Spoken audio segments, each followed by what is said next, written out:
Rebirth of my loyal king episode 13 Banaras Timir के घर।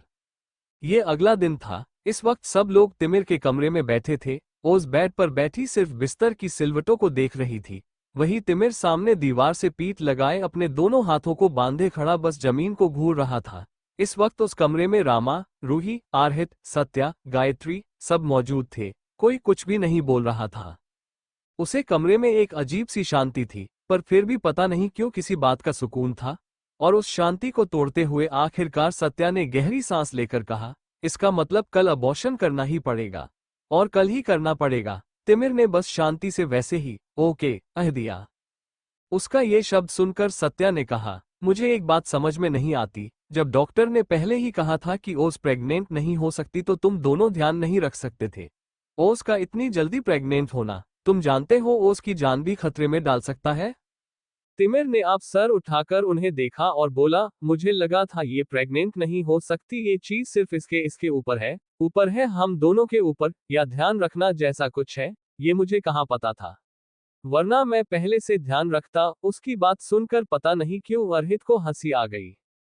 उसे हंसते देखकर तिमिर ने उसे घूरा तो वो बोला, आई एम रियली सॉरी, मुझे पता नहीं क्यों हंसी आ गई। और वो वैसे ही चिढ़ते हुए बोला, ऑफ कोर्स दूसरों की मुसीबतें देखकर अक्सर लोगों को हंसी ही आती है। उसकी कड़वी बात सुनकर अर्हित एकदम से बोला, मेरा ऐसा भी मतलब नहीं था, ओके मैं बस बोल रहा था।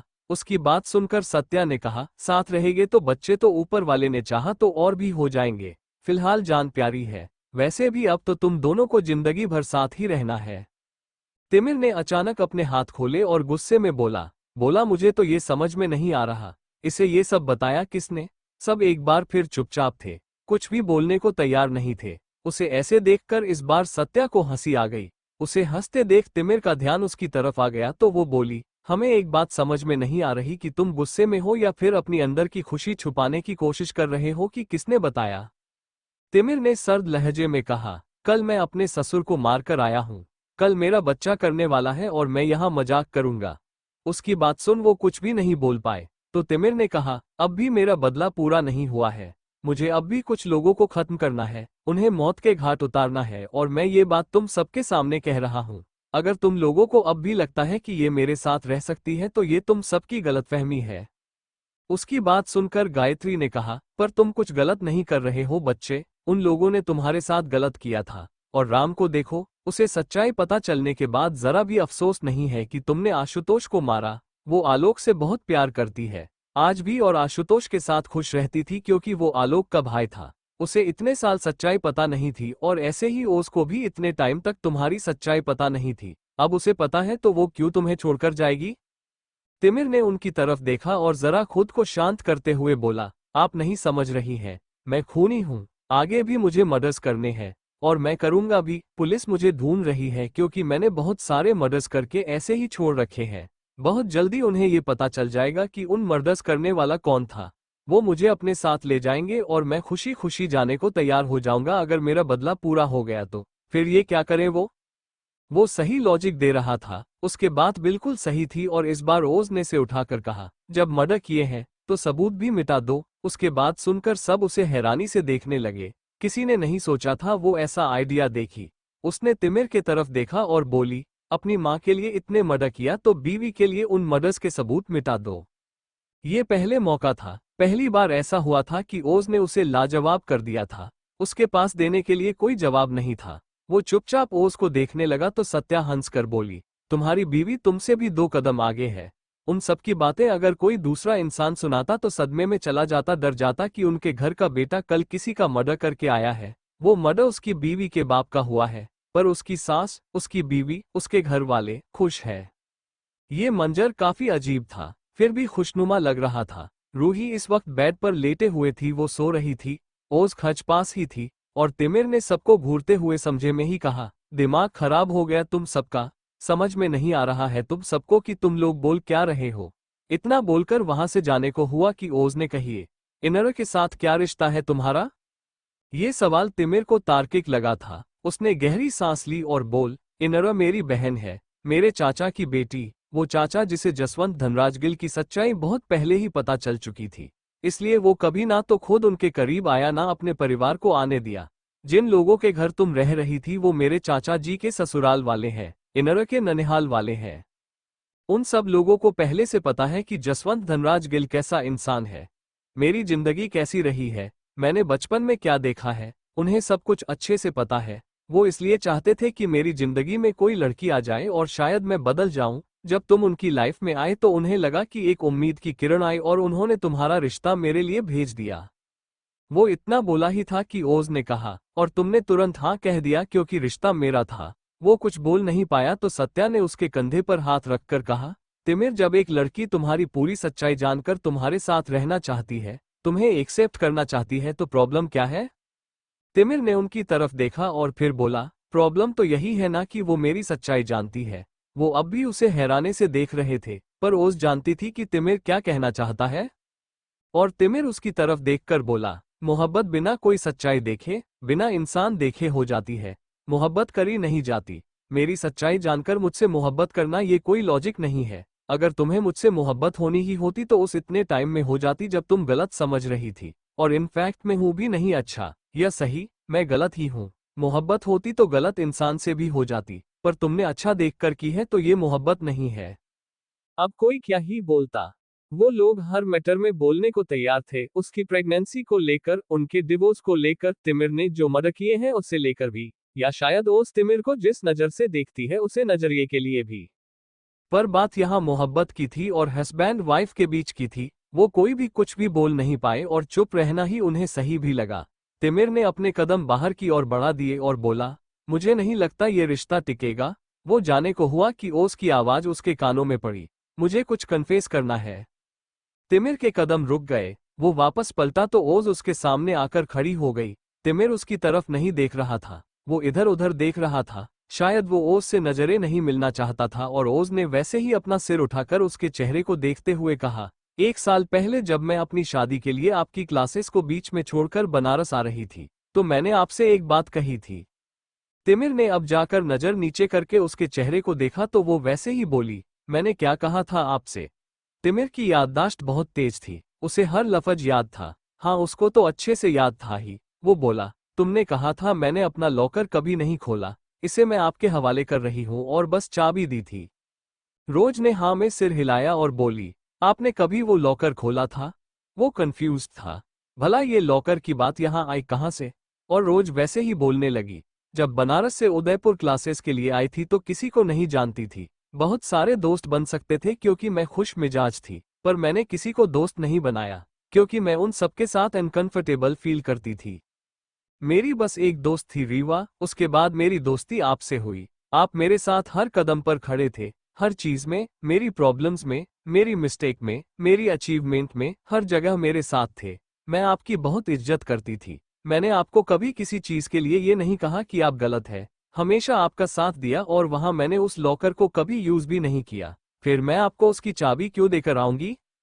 मैं उसकी चाबी सीधा वहां पर रिसेप्शनिस्ट को ही देती, वार्डन को देती जो हम सब की चाबियां संभालती थी, जो स्टूडेंट्स को दूसरे लॉकर्स दिया करती थी। मैंने वो चाबी आपको दी, आपने एक बार भी खोलकर उसे चेक नहीं किया।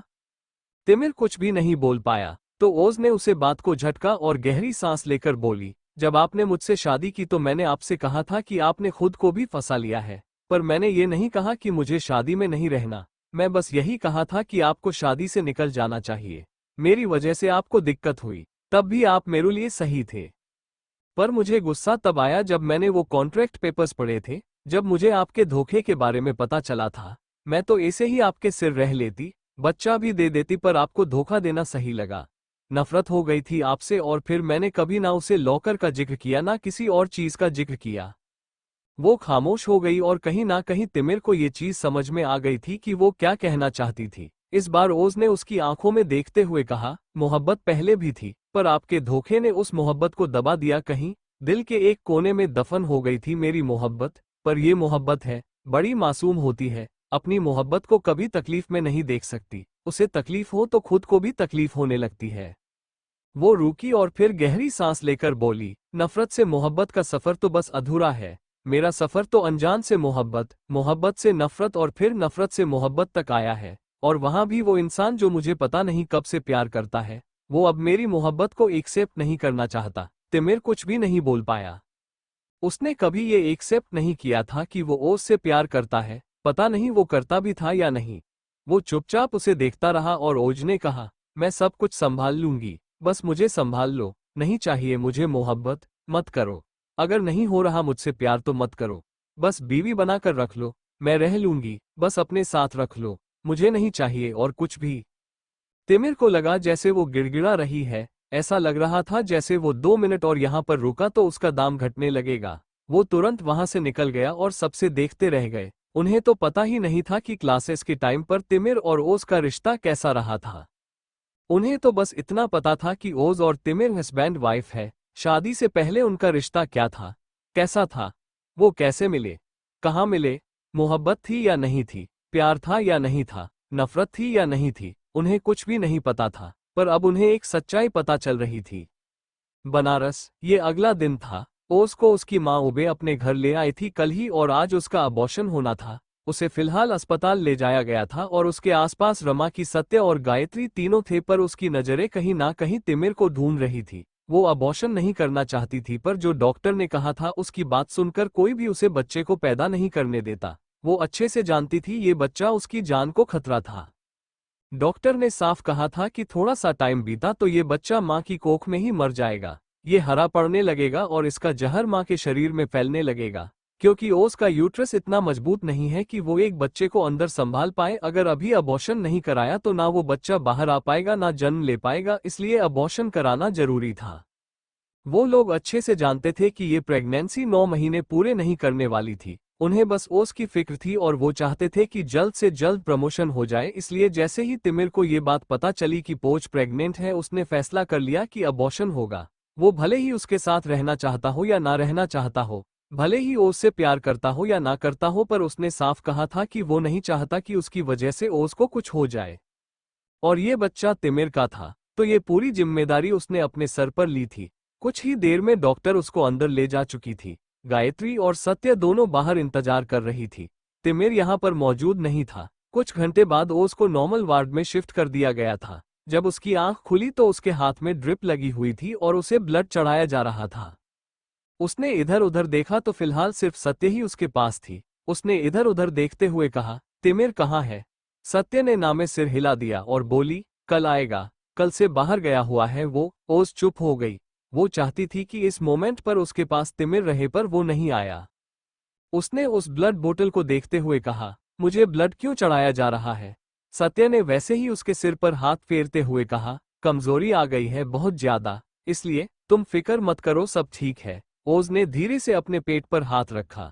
अब उसे कुछ भी महसूस नहीं हो रहा था। उसका बच्चा उसके पास नहीं था। ओज को अब कुछ खलने लगा। कोई कमी चेहरे पर ना उदासी थी ना आंखों में आंसू, पर फिर भी वो उदास थी। उसे वो पल याद आ गया जब उसे पता चला था कि वो प्रेग्नेंट है।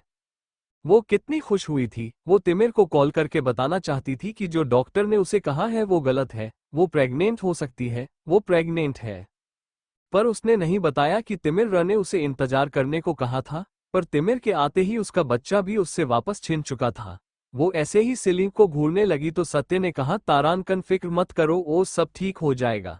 तिमिर तुम्हें एक्सेप्ट भी करेगा और तुम फिर से माँ भी बनोगी, पर फिलहाल तुम्हारे लिए अपने आप को ठीक रखना जरूरी है। तुम्हारी मम्मी रूही के पास गई है, वो घर पर अकेली है ना, और माँ को मैंने भेज दिया, उन्हें आराम की जरूरत थी, मैं तुम्हारे पास ही हूँ, फिक्र मत करो। ओस कुछ भी नहीं बोली। वो चुपचाप सीलिंग को घूरती रही। बस पूरा दिन उसने यही हॉस्पिटल में बताया था। डॉक्टर ने कहा था वो 2 दिन तक घर नहीं जा सकती क्योंकि उसमें काफी कमजोरी थी। शाम को डॉक्टर उसे इंजेक्शंस देने आए थे ताकि रात को उसे नींद आ जाए। अबॉर्शन करने की वजह से इसकी पूरी बॉडी में पेन था, खासकर लोअर बॉडी में। उसे नींद नहीं आ रही थी। वो पूरे दिन जाग ही रही थी, बट दवाइयों का असर जैसे जैसे खत्म हो रहा था उसका दर्द बढ़ता जा रहा था। डॉक्टर ने उसे इंजेक्शन दे दिए थे। ये सब हो रहा था क्योंकि वो काफी कमजोर रही थी, वरना इतना असर नहीं होता। जब डॉक्टर उसे इंजेक्शन दे रहे थे तो अचानक दरवाजा खुला। डॉक्टर, सत्या और ओस तीनों ने उस तरफ देखा तो ये तिमिर था। उसके हाथ में एक बुक थी। सत्य उसे देखते ही बोली, तुम कहाँ थे पूरे दिन से? अर्हित से मैंने पूछा था। उसने बोला, तुम कल ही चले गए थे। कहाँ गए थे? तिमिर ने आराम से कहा, काम था तो चला गया था, अब आ गया ना। उसने ओज की तरफ देखा जो उसे ही देख रही थी। उसके हाथ में अब भी ट्रिप लगी हुई थी और शायद दूसरा ब्लू बॉटल चल रहा था। तिमिर को ओज की तरफ देखते पाकार सत्य ने कहा, अच्छा है अगर तुम आ ही गए तो यहाँ रुको, मैं सुबह से यही हूँ, थक गई, थोड़ी देर घर जाकर फ्रेश होना चाहती हूँ। मैं जब तक ना आऊं तुम यहाँ ओज के पास रुको, ठीक है? और वो बिना तिमिर का जवाब सुने वहां से चली गई। उनके जाने के बाद जब डॉक्टर का काम खत्म हुआ तो उन्होंने तिमिर की तरफ देखकर कहा, सी योर वाइफ। तिमिर ने हाँ कहा तो वो बोली, काफी कमजोर है, मुझे लगता है आने वाले 2 दिन तक इन्हें यही रुकना पड़ेगा। एक तो इनका यूट्रस काफी कमजोर था और उस पर भी अबॉर्शन, उनके शरीर पर ये चीज काफी हैवी रही है और ये खुद भी काफी कमजोर है, ख्याल रखना पड़ेगा बहुत ज्यादा। और वो चली गई। उनके जाने के बाद ओज ने बस चुपचाप अपनी आंखें बंद कर ली। वो शायद तिमिर को देखना भी नहीं चाहती थी, क्यों पता नहीं। तिमिर उसके पास चेयर पर आकर बैठा पर ओज ने अपनी आंखें नहीं खोली। वो उसके सिर पर अपना हाथ फिरते हुए बोला, तुम्हें फिर से बच्चा मिल जाएगा, फिलहाल तुम्हारी बॉडी के लिए सही नहीं था तो ये होना जरूरी था। और इस बार ना चाहते हुए भी उसकी बंद आंखों के कोनों से आंसू की लकीरें खींच आई। जो कब से उसने आंसू रोक रखे थे, जो चेहरे पर उदासी उसने रोक रखी थी, वो आ चुकी थी। आंखें बंद थी पर फिर भी वो रोने लगी थी। वो रो रही, उसकी सूबकने की आवाज तिमिर तक को सुनाई दे रही थी। आंखें अब भी बंद थी। उसने अपना हाथ उठाकर तिमिर का हाथ अपने सिर से हटा दिया और अपनी आंखों पर हाथ रख लिया। उसकी वो हल्की हल्की सिसकियां, रोने की आवाज पूरे कमरे में गूंज रही थी। करीब 10 मिनट बाद तिमिर ने उसकी आंखों से हाथ हटाया और उसकी आंखों को पूछते हुए बोला, हो गया, अब रोना बंद करो, ना तो ये बच्चा तुम्हें वापस मिलने वाला है, ना तो फिलहाल प्रेग्नेंट होने की सोच सकती हो। ओज ने आंखें खोलकर तिमिर की तरफ देखा। उसकी आंखें लाल हो चुकी थी, एकदम लाल। फिलहाल उसके चेहरे पर हल्का सूखापन था जो उसे और खूबसूरत बना रहा था। तिमिर ने उसके चेहरे को अपने हाथों से साफ करते हुए कहा, तारांकन, मैंने कहा ना तुम्हें फिर से बच्चा मिल जाएगा, शांत हो जाओ। वो ऐसे में बोल रहा था कि ओज सोच भी नहीं सकती थी कि वो क्या कह रहा है। अगर उसने उसे ये भी कहा था कि वो उसे फिर से प्रेग्नेंट कर सकता है तब भी वो ये चीज नहीं समझ सकती थी इस हालत में। तिमिर ने अपने हाथ में पकड़ी वो बुक ओज के पास बेड पर रखते हुए कहा, मैं किसी काम से गया था उदयपुर। उसने गहरी सांस लेकर कहा, झूठ नहीं बोलूंगा, तुम्हारे उस लॉकर को चेक करने गया था। ओज कुछ भी नहीं बोल पाई और तिमिर ने कहा, जब उसे लॉकर को चेक किया तो वहां पर मेरी बहुत सारी तस्वीरें थी। वो तस्वीर जो कब ली गई मुझे नहीं पता। जब तुम वहां पर थी तो मैं हमेशा तुम पर नजर रखता था क्योंकि मुझे तुमसे शादी करनी थी। मेरी एक चाल का मोहरा थी तुम। पर मुझे तब भी नहीं पता कि तुमने वो फोटोज कब ली। मैं फोटोज को देख रहा था कि उसके नीचे से मुझे ये डायरी मिली।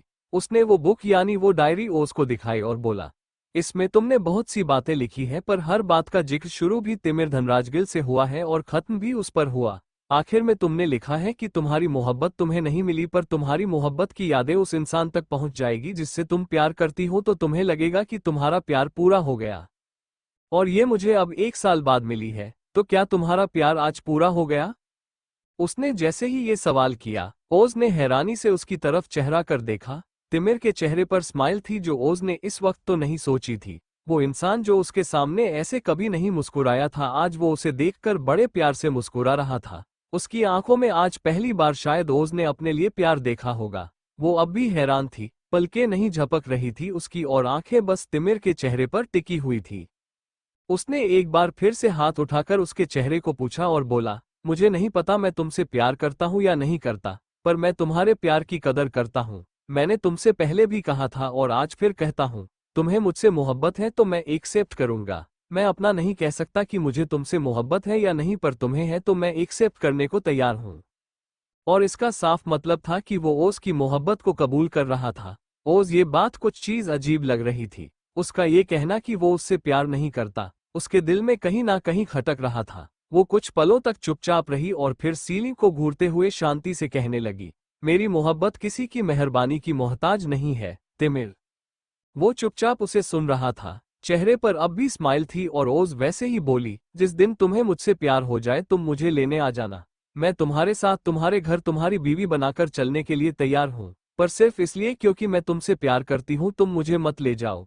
ये मुझ पर मेहरबानी करने जैसा होगा। और मैं कभी सोच भी नहीं सकते कि मैं जिस इंसान के साथ रहती हूँ वो बस मुझ पर तरस खाकर मुझे लेकर आया है क्योंकि मैं उससे प्यार करती हूँ। प्लीज जाओ यहाँ से।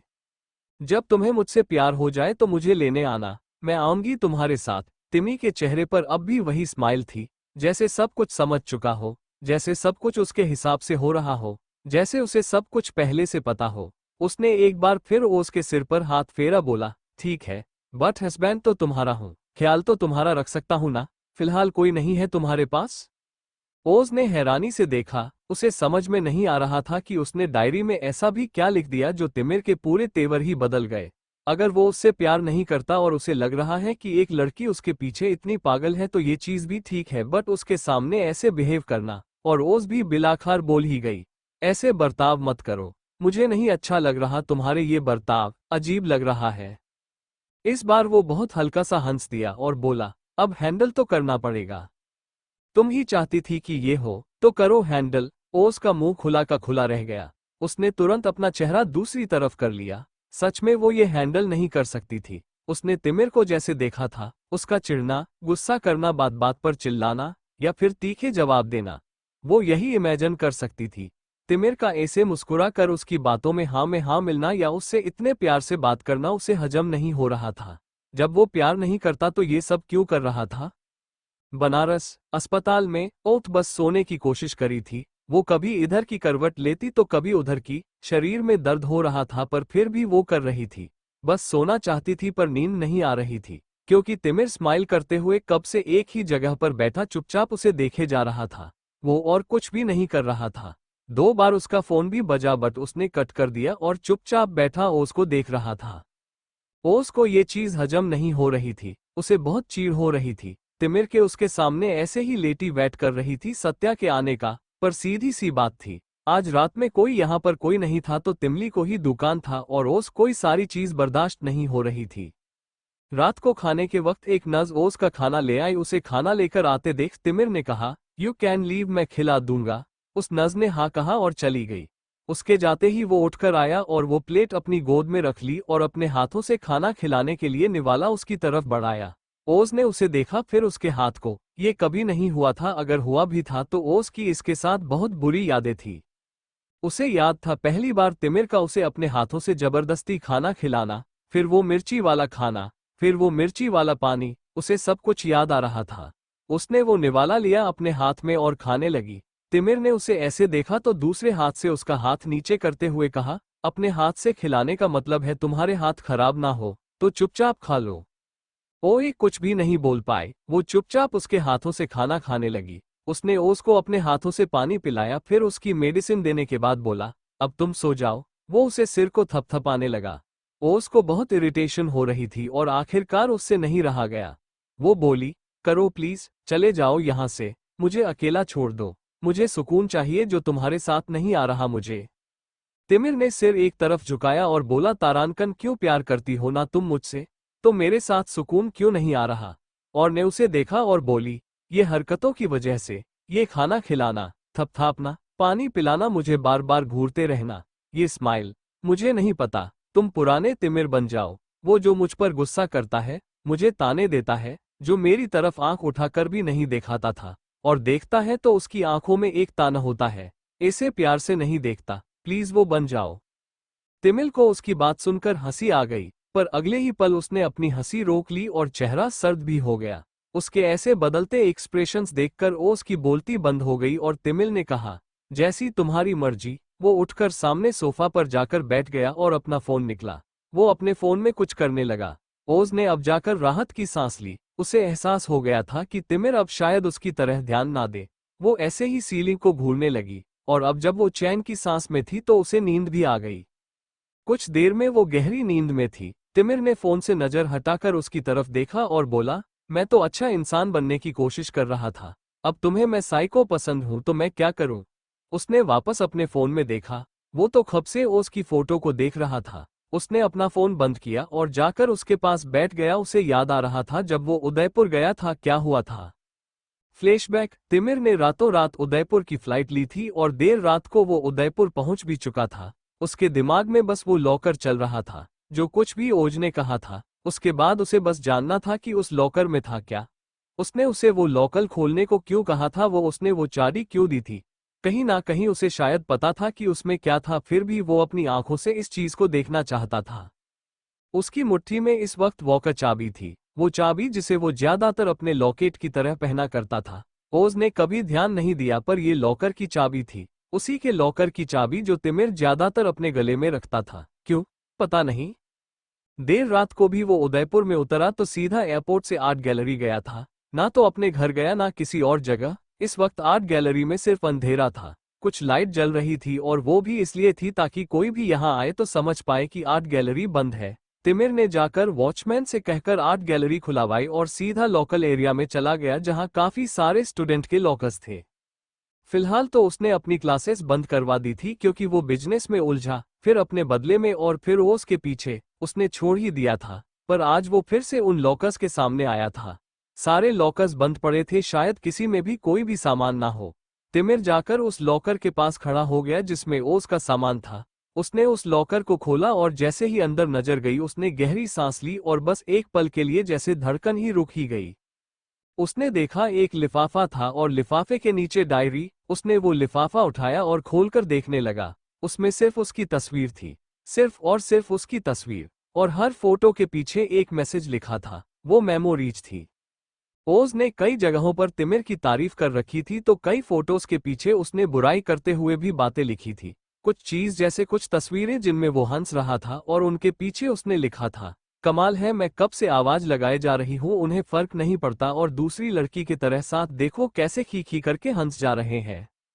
तिमिर को वो पढ़ते ही पता नहीं क्यों मुस्कुराने पर मजबूर होना पड़ा था और उसके बाद उसने ऐसी कई चीज देखी थी। उसकी जलन, उसकी इनोसेंस, उसका प्यार, उसकी पसंद, सब कुछ उन फोटोज और मैसेज में झलक रहा था। और फिर उसने उन फोटोज को लेकर अपने ब्लेजर की पॉकेट में दाना और उस डायरी को उठा लिया। डायरी को उठते वक्त उसने नीचे एक और लिफाफा देखा था। उसने उस लिफाफे को निकाल कर देखा तो उसने एक लेटर लिखा था। उस लेटर में लिखा हुआ था, आपसे प्यार हो गया है। नहीं पता कब हुआ, कैसे हुआ, क्यों हुआ, पर हो गया। अगर जिंदगी ने हमें फिर से मिलवाया तो मैं जरूर मिलना चाहूंगी। इस जन्म में शायद मैं किसी और की होने वाली हूँ। ऊपर वाले ने किसी और के हाथ में मेरा हाथ लिख दिया है, पर मैं दोबारा जन्म जरूर लेना चाहूंगी अगर मेरे नसीब में आप लिखे हुए हैं तो। मैं जानती हूँ ये पढ़ने के बाद आप सोचेंगे कि कैसी लड़की है, शादी के लिए गई है और वो भी एक लड़के को प्रपोज करके, पर मेरा यकीन मानिए मैं कभी नहीं कि आप मुझसे फिर से मिले। एक दिल कह रहा है कि मैं आपसे फिर से मिलूं, जो दिल में है वो सब कुछ बता दूं, और एक दिल कह रहा है मैं आपसे कभी ना मिलूं। मैं कैसे नजरें मिलाऊंगी किसी और की होकर आपसे, मैं तो आपकी होना चाहती थी, पर ऊपर वाले ने ये नहीं होने दिया। खैर, आप खुश रहिए और बस इस मैसेज को इग्नोर करिएगा। भूल जाइएगा कि ओज नाम की किसी लड़की ने आपको ये लेटर लिखा था। मेरी मोहब्बत एक तरफा रहेगी, तब भी मैं खुश ही रहूंगी। मेरे दिल में कहीं ना कहीं ये रहेगा कि मैं आपसे प्यार करती थी। अगर आप ये लेटर कभी पढ़ लिया और मेरे सामने आ गए तो इसकी फिक्र मत करना, मैं टूट जाऊंगी। उसने उस लेटर को भी उन फोटोज के साथ रख लिया और उस डायरी को लेकर वहां से निकाल गया। वो अपने केबिन में आकर बैठा और उस डायरी को पढ़ने लगा। उस डायरी को उसने चंद घंटे में पूरा पढ़ लिया था। वो जब से यहाँ आई थी, वो जब तक यहाँ रुकी, सब कुछ लिखा था उसने। हर लफ्ज में तिमिर की बात थी, हर सेंटेंस में तिमिर की बात थी, हर तारीफ तिमिर के लिए थी, हर नाराजगी तिमिर के लिए थी, और आखिर में उसकी बात। पता नहीं क्यों तिमिर इन सबसे अट्रैक्ट हो रहा था। उदयपुर पास्ट, कहीं ना कहीं तिमिर के दिल में छपी वो मोहब्बत बाहर आ रही थी, या वो जो कुछ भी था बाहर आ रहा था। उसने गहरी सांस ली और उन सारी चीजों को एक साथ रखते हुए देखने लगा और खुद में ही बुदबुदाया, मुझे नहीं पता ये मोहब्बत है या क्या है, पर तुम्हें सिर्फ देखना, अपनी आंखों के सामने देखना, तुम्हें तकलीफ ना होने देना, तुम्हें तकलीफ में देखकर खुद को तकलीफ देना, तुम्हें हर इंसान से बस महफूज रखना। अगर ये सारी चीज मोहब्बत है तो हाँ, मुझे तुमसे मोहब्बत है, पर मैं ये चीज अभी तुम्हें बता नहीं सकता। अगर मैंने तुम्हें ये चीज बता दी और तुम मेरे करीब आ गई तो मैं अपना बदला पूरा नहीं कर पाऊंगा। उसने गहरी सांस ली और उन सारी चीजों को उठाकर केबिन से बाहर आ गया। वो केबिन को लॉक लगाते हुए बड़बड़ा रहा था, पहले मैं अपनी मोहब्बत कबूल करूं या ना करूं, पर तुमने मुझे परेशान बहुत किया है इस मोहब्बत के नाम पर, तो थोड़ा परेशान अब तुम्हें भी होना पड़ेगा इस मोहब्बत के अंदर। और इसी वजह से वो सोच कर आया था कि वो ओस को परेशान करेगा ही करेगा, जैसे वो कब से इस मोहब्बत के नाम पर उसे परेशान कर रही थी, बिल्कुल वैसे, पर अलग ढंग से। प्रेजेंट टाइम, तिमिर हल्का सा मुस्कुराया और ओस के माथे को चूम कर बोला, थोड़ा सा खेल, जल्द ही सब कुछ ठीक कर दूंगा, और जैसा तुमने कहा था सारे सबूत भी मिटा दूंगा। वो वापस जाकर सोफे पर बैठ गया और वहीं से उसको बस देखने लगा। उसके दिमाग में ओस थी, पर रोज के अलावा भी बहुत कुछ था जो उसे ओस के करीब आने से रोक रहा था। अगली सुबह सुहा की जब आंख खुली तो उसके आसपास कोई भी नहीं था। हॉस्पिटल बेड पर वो अकेली थी। उसके हाथ में अब भी ड्रिप लगी हुई थी। ये शायद अभी लगाई गई थी, पर उसे ये समझ में नहीं आया कि ड्रिप के दर्द की वजह से भी उसकी आंख क्यों नहीं खुली। वो ऐसे कौन से नशे में सो रही थी? उसने इधर उधर देखा तो अचानक दरवाजा खुला। उसकी नजर सीधा दरवाजे की तरफ चली गई। दरवाजे से सत्या अंदर आ रही थी। उसे देखकर सुहाना ने राहत की सांस ली। वो नहीं चाहती थी कि तिमिर उसके पास आए या उसे देखे भी। उसे बड़ा अजीब लग रहा था ये उसकी मोहब्बत वाला अंदाज। ये सब हैंडल नहीं हो रहा था उससे। सत्या को देखकर वो खुश होते हुए बोली, अच्छा हुआ आप आ गई, माँ नहीं आए। सत्या मुस्कुराई और बोली, तुम्हारी मम्मी अभी नहीं आ सकती। तुम जानती हो ना, तुम्हारे डेट की अभी अभी डेथ हुई है। काफी सारे रिश्तेदार हैं जो तुम्हारे घर उनसे मिलने आ रहे हैं, ऊपर से रूही भी है और अब तुम्हारा भाई भी शायद घर आने वाला है। उससे कब तक ये खबर छुपा कर रखते? इसलिए रमा जी ने उसे बता दिया है और वो शायद आज या कल में घर आने वाला है। उनकी बात सुनकर ओस परेशान हो गई। वो खुद में ही बड़बड़ाने लगी, वो आएगा तब क्या होगा? वो पापा से बहुत कनेक्टेड था। अगर उसे पता चल गया कि तिमिर ने ये सब किया है और तिमिर मेरे हस्बैंड है तो पता नहीं वो क्या करेगा। हम ये सब कैसे हैंडल करेंगे? उसे ऐसे बड़बड़ाते देख सत्या उसके पास आई और उसके सिर पर हाथ फेरते हुए बोली, तुम सब कुछ भूल कर आराम करो। तुम्हारा हस्बैंड है ना ये सब संभालने के लिए। तुम फिक्र मत करो, वो सब देख लेगा। और वैसे भी तुम्हें तुम्हारे भाई के सामने जाने की जरूरत ही क्या है? तुम अब सीधा तिमिर के घर जाओगी। उसने कल रात को बोला था मुझे फोन करके कि वो तुम्हें हॉस्पिटल से अपने घर लेकर जाएगा। तुम्हें राम जी के घर जाने की जरूरत नहीं है। ये सुनने के बाद ओज और ज्यादा परेशान हो गई। उसे नहीं जाना था तिमिर के घर, उसे नहीं रहना था उसके साथ, और यहाँ पर सब लोग बस लगे पड़े थे ओज को उस शक के साथ मिलने में। वो गहरी सांस लेकर बोली, मासी क्या मैं नानी माँ के घर रह सकती हूँ प्लीज? सत्या उसे 2 पल देखती रही और फिर बोली, पर क्यों? तुम पहले आई थी तब भी तिमिर के घर रह रही थी ना, तो अब क्यों तुम्हें माँ के घर जाना है? ओज ने गहरी सांस ली और किसी सोच में डूब गई। वो कहीं खोई हुए ही बोल रही थी, अंदाज बदले हैं, मोहब्बत हुई है, पता नहीं है मोहब्बत के अंजाम कहाँ लेकर जाएंगे। उसकी ऐसी बातें सुनकर सत्य के चेहरे पर एक स्माइल आ गई। वो मुस्कुराई और खुश होते हुए बोली, कल तिमिर की बातों से मुझे भी अंदाजा तो हुआ था, बट तुम्हारी बातों ने क्लियर कर दिया कि तुम दोनों के बीच कुछ तो हुआ है। ओज ने उन्हें देखा तो सत्य ने कहा, कुछ कहा तिमिर ने तुमसे? ओज ने ना में सिर हिलाया और बोली, कुछ कहा ही तो नहीं है। मन से अजीब से बिहेव कर रहे हैं, बार बार मुस्कुरा रहे हैं, देखते रह रहे हैं, अपने हाथ से खाना खिला रहे हैं, सिर थपथपा रहे हैं। मुझे गुस्सा आ रहा है, अजीब लग रहा है, चिढ़ हो रही है, इरिटेशन हो रही है। सत्या एकदम से हंसने लगी। उसने उसकी तरफ सिर घूमकर देखा तो सत्या बस हंसे जा रही थी। उसे ऐसे हंसते देखकर ओज का मुंह बन गया और सत्या ने बमुश्किल अपनी हंसी रोक कर कहा, तुम भी कभी उसे ऐसे ही परेशान कर रही थी, अब वो कर रहा है तो तुम्हें इरिटेशन हो रही है, गुस्सा आ रहा है। उसे भी ये सब फील हो रहा था बट वो झेल रहा था ना, अब तुम्हें भी झेलना पड़ेगा। ओज में अपना मुंह बना लिया और दूसरी तरफ देखते हुए बोली, क्यों झेलना पड़ेगा? मुझे नहीं झेलना ये सब। डिवोर्स पेपर साइन करके आए थे ना, मान लूंगी कि तलाक हो चुका है। उसने अभी ये कहा ही था कि एक बार फिर से दरवाजा खुला और उसने उसे तरफ देखा नहीं था और सामने से आवाज आई, मैंने वो पेपर जला दिए थे जेल बर्ड। ओस की आंखें हैरानी से बड़ी हो गई। आज कितने ही दिनों बाद उसने ये शब्द वापस सुना था। वो हैरानी से दरवाजे की तरफ देखते हुए बोली, जेल बर्ड? सामने तिमिर खड़ा था। उसके चेहरे पर कोई स्माइल नहीं थी, चेहरा सर्द था, आंखें उससे भी ज्यादा सर्द थी और उसके हाथ में उसकी वही डायरी थी। ओस की डायरी पर नजर पड़ते ही कल रात की वो बातें याद आ गई, जब तिमिर ने उसे कहा था कि वो उदयपुर गया था, वो सब कुछ देख कर आया है। वो खामोशी से तिमिर को देखने लगेशी तो तिमिर ने उसके पास आकर वो डायरी उसके बेड पर रखी और बोला, ये देने आया था, तुम्हारी अमानत है ना, रखो इसे अपने पास। वो इतना बोलकर वहां से जाने को हुआ कि सत्या ने कहा, अरे देखो तो सही उसे, हाल चाल भी नहीं पूछोगे? तिमिर ने बिना पलटे दरवाजे की तरफ बढ़ते हुए कहा, किसी को हजम नहीं होती प्यार से बात तो बैठा रहे फिर ऐसे ही, और वो चला गया। ओस की आंखें हैरानी से बड़ी हो गई। वो उसको सुना कर गया था और उसके जाते ही सत्या को हंसी आ गई। एक बार फिर से उसने ओस की तरफ देखा और कहा, बैठी रहो अब, बहुत इरिटेशन हो रही थी ना, तुम लायक हो इस चीज के? ओस कुछ भी नहीं बोल पाए। उसने रोने से शक्ल बना ली, बेचारी को हर तरफ से झेलना पड़ रहा था। ना तिमिर की मोहब्बत झेली जा रही थी, ना उसका ऐसा रूड बिहेवियर।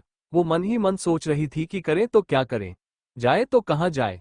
बेचारी ऐसी जगह पर फंसी थी जहां से ना आगे जा रही थी ना पीछे जा रही थी। ये हालात तब उसकी लाइफ में आए थे जब से तिमिर ने उससे शादी की थी। तब से लेकर अब तक हमेशा वो ऐसे ही मुसीबतों में फंसी थी, जहां से ना तो वो पीछे जा पा रही थी ना वो आगे जा पा रही थी। उसने अपना ही सिर पीट लिया और मन ही मन बोली, चलते फिरते आइटम बम से शादी करी है मैंने। और उसकी बात सुनकर सत्या हंस दी। वो क्या ही बोलती इन दोनों के बीच में, उसे तो बस मजा आ रहा था ये सब देखकर। बनारस, तिमिर जैसे ही अस्पताल से बाहर निकला उसने अर्हित को कॉल किया। 2 रिंग में अर्जित ने कॉल उठा लिया था और तिमिर ने बिना उसकी बात सुने सीधा कहा, विक्रम वत्सल, मेरा अगला टारगेट, बट वो बनारस में नहीं मरेगा, उस जगह मारेगा जहां उसने मेरी मॉम का पोस्टमार्टम किया था। उसकी बात सुनकर अर्हित ने कुछ सोचते हुए कहा, बट वो तो उदयपुर में हुआ था, और फिलहाल विक्रम बनारस में, वो उदयपुर क्यों आएगा? आशुतोष मारा है तब से उसे सब कुछ पता है। मुझे नहीं लगता कि वो उदयपुर आएगा। वो अच्छे से जानता है कि तुम उस पर निशाना साधे बैठे हो। वो खुद तो तुम्हारा शिकार बनने से रहा, तो तुम क्या करोगे? वो बोल ही रहा था कि तिमिर ने कहा, अपने अजीज को हर इंसान अजीज रखता है। उसकी जान बसती है उसके बेटे में, और उसके बेटे की जान बसती है अपनी बीवी में, और उसकी बीवी बाई चांस मेरी बहन है। इनर को उदयपुर लेकर आना होगा। इनर के पीछे रिधान अपने आप आएगा और रिधान के पीछे विक्रम वत्सल को आना ही पड़ेगा, और बस वहीं पर शिकारी शिकार बनेगा। उसकी बातें सुनकर अर्हित का भी एक पल को तो दिमाग चकरा गया। तिमिर कहां से कहां की सोच लेता था। अब इनार को उदयपुर ले जाना इतना मुश्किल काम नहीं था, क्योंकि इनर का पूरा परिवार उदयपुर में था, और अगर इनर उदयपुर जाएगी तो रिधान को उदयपुर लाना भी आसान था, और विक्रम वत्सल को भी। उसने एक बड़ी सी चाल को एक छोटा सा मोड़ दे दिया था, जिससे वो और आसान हो गई थी। आरिथ ने बस ओके कहा और फोन रख दिया, और यहाँ तिमिर खुद में ही बुदबुदाया, इनर के साथ साथ ओज भी उदयपुर जाएगी। ऑफकोर्स वो परिवार उसका भी है, पर इन सबके अलावा उसके दिमाग में एक नाम चल रहा था, दिव्यम। दिव्यम मित्तल का नाम। दूसरी तरफ ओज के घर रमा इस वक्त सोफे के सामने खड़ी थी। सोफे पर इस वक्त दिव्यम बैठा था। दुबला पतला सा वो लड़का, दूध जैसा गोरा रंग, चेक्स के शर्ट और जीन्स में वो और ज्यादा छोटा लग रहा था, पर उसके चेहरे पर एक गुस्सा था, एक नफरत बढ़ रही थी जो सिर्फ और सिर्फ रमा को भूले जा रहे थे। वो 19 साल का लड़का गहरी आवाज में बोला, कैसे हुआ ये सब? रमा 2 पल चुप रही और बोली, एक्सीडेंट हुआ था उनका। झूठ, वो जोर से चिल्लाया। रमा 2 कदम पीछे हटी और दिव्यम ने कॉफी टेबल पर जोर से लात मारा। उसके ऊपर रखा वो कांच पूरी तरह नीचे जाकर गिरा और चूर चूर हो चुका था। दिव्यम वैसे ही चिल्लाकर बोला, पोस्टमार्टम रिपोर्ट्स देखी है मैंने। डैड की डेथ 2:07 पर हुई थी और एक्सीडेंट 2:11 पर। 4 मिनट पहले ही उनकी डेथ हो चुकी थी, तो आप मुझे बताइए कि एक्सीडेंट से मेरे बाबा की डेथ कैसे हुई? उसका इतना पक्का हिसाब सुनकर रमा कुछ भी नहीं बोल पाए। वो उसे नहीं बता पाई कि सच क्या है। और दिव्यम वैसे ही बोला, अगर सच कुछ और निकला, अगर मेरे डैड की डेथ के पीछे आपका हाथ निकला, तो ना आप बचेंगी ना आपकी बेटी। जेल नहीं जाने दूंगा आपको, अपने खुद के हाथों से मार दूंगा। और उसके चेहरे की एक्सप्रेशंस बता रहे थे कि वो मजाक कहीं से भी नहीं कर रहा था। वो गुस्से में दंदनाते हुए वहां से चला गया और रमा बस उसे देखती रही। दिव्यम आशुतोष मित्तल की पहली बीवी का बेटा था, उनकी खुद की औलाद। उसे अपने डैड से बहुत प्यार था। उसे शिकायत थी रमा से। वो नहीं चाहता था कि उसके डैड रमा से शादी करें, पर फिर भी उन्होंने की थी। उसके बाद रूही पैदा हुई थी। दिव्यम को थोड़ा लगाव रूही से था, क्योंकि वो उसकी बहन थी, पर उसकी ओज के साथ कभी नहीं बनती थी। वो ओज को एक आंख पसंद नहीं करता था। ओज और रमा जैसे उसके लिए उसके दुश्मन थे। वही आशुतोष और रूही से उसे बहुत प्यार था। अब जब उसे पता चला था कि आशुतोष की डेथ हो चुकी है, तो उसे भरोसा नहीं था कि रमा उसे सब कुछ सच सच बताएगी। इसलिए वो सबसे पहले हॉस्पिटल जाकर पोस्टमार्टम रिपोर्ट चेक करके आया था, जिसमें साफ लिखा था कि आशुतोष एक्सीडेंट से पहले ही मर चुके थे। ये बात जानने के बाद उसे ये एहसास तो हो चुका था कि उसके डैड का मर्डर हुआ था, और अब बस वो जानना चाहता था कि उसके डैड को मारा किसने था। वो बस 19 साल का था, पर उसका दिमाग उसकी उम्र से कई ज्यादा था। दिव्यम अपने घर से निकालकर सीधा पुलिस स्टेशन आया था। उसने जाकर ये रिपोर्ट लिखवाई थी कि उसके डैड का मर्डर हुआ है और इस फाइल को रीओपन किया जाए। उसने वही लॉजिक पुलिस को भी दिया था जो उसने रमा को दिया था। पुलिस ये चीज देख चुके थे, पर इतनी छोटी चीज के लिए वो कुछ नहीं कर सकते थे, क्योंकि उनके पास ना कोई सबूत था ना गवाह। ये पहला सबूत दिव्यम लेकर आया था। दिव्यम के कहने पर फाइल वापस रीओपन की गई और अब पुलिस आशुतोष मित्तल के कातिल को ढूंढने में लग चुकी थी। वही तिमिर अपने काम में लगा हुआ था। इशारा रहा अपने घर अपने बच्चे के साथ बैठी आराम से खेल रही थी। उसका बच्चा अब 5 महीने का हो चुका था और इनरा अपनी जिंदगी में खुश थी। उसकी जिंदगी में सुकून था। वो जानती थी कि रिधान उसके परिवार को पसंद नहीं करता, तो वो अब अपने परिवार से ज्यादा मिलती जुलती नहीं थी। रिधान से उसकी शादी हो चुकी थी, तो अब रिधान और उसका परिवार ही सब कुछ थे। वो लोग इनार के साथ अच्छे से रहते थे, पर सिर्फ रिधान के सामने। जब विधान नहीं होता था तो वो लोग उसे काफी खरी खोटी सुनाते थे, पर सुनाने के अलावा वो कुछ भी नहीं कर सकते थे, क्योंकि उन्हें रिधान पर भरोसा नहीं था। वो कभी भी कुछ भी कर सकता था। उन्होंने अपने बेटे की एक बात देख ली थी कि वो अपनी बीवी से बेहद प्यार करता है। जब उसने कहा था कि वो एक लड़की से प्यार करता है और वो प्रेग्नेंट है, तो उसके परिवार वालों ने ये कहकर शादी के लिए मना कर दिया था कि एक लड़की जो शादी से पहले प्रेग्नेंट हो गई है वो कैसी होगी। तब रिधान ने बिल्कुल उन्हीं की तरह कहा था, और आपका बेटा जो शादी से पहले एक लड़की को प्रेग्नेंट कर चुका है वो कैसा होगा। वो इनरा के ऊपर एक भी सवाल बर्दाश्त नहीं करता था, ना पहले ना आज। इनरा अपने बच्चों के साथ खेल रही थी और अचानक उसका फोन बजा। फोन उठाते ही उसे न्यूज मिली, जिसे सुनकर उसकी आंखें हैरानी से बड़ी हो गई। वो एकदम से बोली, कब हुआ? वो ठीक तो है ना? वो तुरंत बोली, मैं आ रही हूँ, मैं बस जल्दी आ रही हूँ। उसने फोन रखा और तुरंत रिधान को कॉल किया। रिधान ने 2 रिंग में ही फोन उठा लिया था और इनाला घबराए आवाज में बोली, नाना जी को हार्ट अटैक आया है, उनकी हिलते बेहद खराब है रिधान, मुझे उनके पास जाना है। रिधान की सामने से पहले तो कोई आवाज नहीं आई। फिर वो बोला, मैं आ रहा हूँ, तुम पैकिंग कर लो। इनरा ने हाँ कहा, तुरंत फोन रखकर पैकिंग करने लगी। उसे कुछ भी नहीं सुनना था, सिवाय इसके कि वो अपने नाना जी के पास जाना चाहती है। वो उनसे बहुत प्यार करती थी और आज उनकी तबीयत इतनी खराब थी तो उसका उनके पास होना जरूरी था। यहाँ रिधान जो इस वक्त अपनी कार में था, वो कहीं ना कहीं एक ही ख्याल में घूमता था रहा था। वो मन ही मन बुदबुदाया, तुम जो चाहे वो कर लो, मैं इनरा को खुद से दूर नहीं होने दूंगा, और अगर तुमने उसे निशाना बनाकर मुझे चोट पहुंचाने की कोशिश की तो शायद तुम भी अपनी बीवी को खो दोगे। रिधान के चेहरे पर कोई भाव नहीं थे, जैसे वो सब कुछ सोच कर बैठा हो। पर उसे क्या पता था कि सामने दुश्मन उससे 2 कदम आगे था। जहां रिधान सोच रहा था कि तिमिर उसके पीछे पड़ा है, वहीं तिमिर उसे निशाना बनाकर उसके बाप के पीछे पड़ा था, जिससे रिधान अनजान था। उसे लग रहा था कि कहीं ना कहीं उसने पापा को चोट पहुंचने के लिए तिमिर उसे नुकसान पहुंचाएगा। पर तिमिर का दिमाग तो कहीं और ही चल रहा था। Thank you for listening. मुझे उम्मीद है आपको ये स्टोरी पसंद आई होगी। अगर आपको पसंद आई है तो प्लीज लाइक और कमेंट करना ना भूलें और मोर स्टोरीज के लिए सब्सक्राइब करें। मिलते हैं नेक्स्ट वीडियो में।